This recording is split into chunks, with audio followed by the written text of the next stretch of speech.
Bonjour, alors dans cette nouvelle vidéo, on va montrer comment établir les expressions du travail pour certaines forces qui sont à connaître au niveau terminal S. Alors on va commencer par une chose importante, c'est montrer que l'expression qu'on a vue précédemment est valable sur une trajectoire quelconque et pas seulement sur une trajectoire rectiligne. Donc c'est-à-dire qu'on peut toujours écrire que le travail de la force suivant sur le chemin AB est égal au produit scalaire de F par AB. Alors, pourquoi est-ce qu'on peut montrer ça? Bah, parce qu'en fait, chaque trajectoire, ici, hein, en bleu, pourrait être décomposée en des petits éléments de déplacement qui vont être considérés comme rectilignes. On pourrait donc écrire cette relation ici sur chaque petit élément, évidemment, de déplacement qu'on a noté ici, DL1. Et donc, le travail total sur le trajet sera la somme des travaux sur les différents déplacements. Si on détaille, et donc ça va faire à chaque fois la somme des produits scalaires, la force étant toujours la même, on va pouvoir la mettre en facteur, et on voit qu'elle est en facteur de la somme de ce vecteur-là. Relation mathématique, hein, la somme d'un vecteur, ici, ça va être le vecteur AB. Donc on a bien, pour un déplacement quelconque, cette relation-là qui est toujours valable. Alors maintenant, on va s'intéresser à comment établir l'expression du travail de la force de pesanteur, qu'on appelle aussi le poids. Donc le poids, hein, relation classique, travail du poids, vecteur poids scalaire AB, le déplacement. Le poids s'écrit mg. Donc ce qui va nous intéresser, c'est calculer donc le produit scalaire g par AB. Pour ça, donc, dans un repère cartésien, on va utiliser les coordonnées. Alors comme on l'a vu précédemment, hein, puisque l'axe vertical ici on le choisit vers le haut, le vecteur g étant vers le bas, ses coordonnées seront 0, moins g, le vecteur g étant toujours vertical. Pour AB, classiquement, donc si l'axe des x est ici, l'axe des z est là, xb moins xa, zb moins za. Donc c'est les coordonnées du vecteur AB tel qu'on peut l'avoir en mathématiques. Donc le produit scalaire, c'est le produit de la coordonnée en x de g fois la coordonnée en x de AB, plus la coordonnée en z de g fois la coordonnée en z de AB. Donc ici 0 fois xb moins xa, plus moins g fois zb moins za. Au final, donc, moins G, ZB moins ZA. On obtient donc le travail, moins MG fois ZB moins ZA. Cette relation, donc, est toujours valable, quelle que soit la position des points A et B. Maintenant, on peut aussi le trouver souvent écrit de façon différente, avec, apparaissant l'altitude H, qui va être donc la hauteur, ici, entre le point B et le point A. Donc, cette altitude, elle est toujours positive. Donc ici, comme le point A est plus haut que le point B, le H va s'écrire ZA moins ZB. Et donc on voit bien que pour que cette égalité-là reste la même ici, on va changer ici le signe moins, on a un signe plus pour faire changer ZB et ZA ici. Et pour faire apparaître le H. Donc ici, le travail s'écrit MGH. Et il est logique donc de vous montrer que le travail ici que l'on a calculé, lors de la descente de A vers B, évidemment, montre qu'il est positif. C'est normal, hein, quand on descend, le travail ici est moteur. C'est lui qui crée le mouvement. Alors, deuxième cas à montrer, donc l'établissement de l'expression du travail de la force électrique.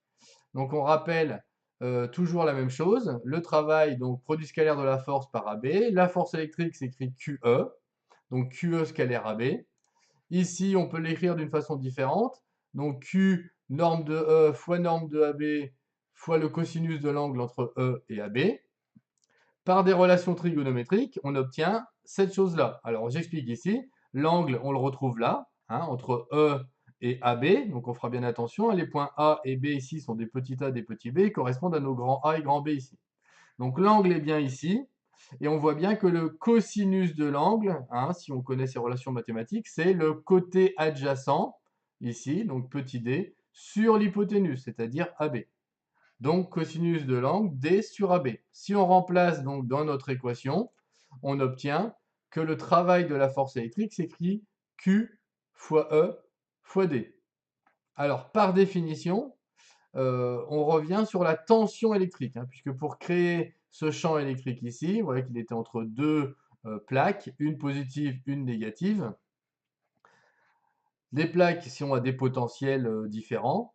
Hein, donc la tension s'appelle aussi différence de potentiel. Le potentiel au point A moins le potentiel au point B. C'est écrit UAB. Et par définition, ça vaut E, donc la norme du champ électrique E, fois petit d, la distance entre les deux points A et B. Donc on voit ici qu'en remplaçant dans l'équation précédente, on montre que le travail de la force électrique s'écrit Q, la charge, fois la tension électrique UAB. Donc, Ici, en rappel, Q est en coulomb, UAB en volts et le travail de la force en joules, hein, comme d'habitude. Dernière expression à savoir établir, celle du travail d'une force de frottement. Alors, la plupart du temps en terminale, hein, la force de frottement sera collinéaire à la trajectoire. Alors ici, c'est représenté par le vecteur T. Alors déjà, on va préciser, hein, cette force de frottement en fait n'est toujours qu'une partie d'une force, et c'est la force exercée par le support, ici en hachure, sur l'objet, en bleu. Donc cette force ici, c'est celle qui est représentée par le vecteur rouge, noté R pour réaction du support. Alors cette force, on la décompose en deux, hein, une force normale, une composante normale et une composante tangentielle.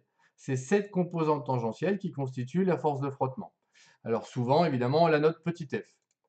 Alors, pour le cas d'un objet qui descend ici le plan incliné, évidemment, cette force s'oppose au mouvement. On verra après que c'est cohérent avec ce qu'on trouve pour le travail. Donc, sur une trajectoire rectiligne entre A et B, le travail de la force s'écrit comme d'habitude. T, donc scalaire AB. Donc, T, la norme de T fois la norme de AB fois le cosinus de l'angle. Ici, donc, notre angle vaut, entre T et AB, vaut 180 degrés. Donc, le cosinus de 180, ça fait moins 1. Donc, le travail vaut moins T fois AB. Ça, c'est positif, ça, c'est positif. Le travail est donc négatif, il est donc bien résistant, hein, ça, cohérent avec le fait que la force s'oppose au mouvement. Alors attention, hein, toutefois, cette force de frottement, son travail n'est pas toujours résistant, hein, il est même très important pour les déplacements. C'est-à-dire que pour une voiture, par exemple, eh bien, la force exercée par la route sur les roues motrices, eh bien, va être le moteur du mouvement. Donc évidemment, son travail va être positif. Hein, on a représenté ici sur les roues, donc c'est une voiture à traction avant, hein, c'est-à-dire que ce sont les roues avant qui sont motrices. La force ici crée le mouvement. À l'arrière, évidemment, les roues ne font que tourner et elles frottent sur la route et donc donnent une force de frottement.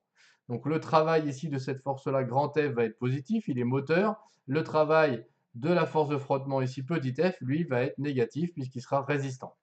Voilà, c'est tout pour ce qu'il y a à montrer aujourd'hui. Au revoir et à bientôt.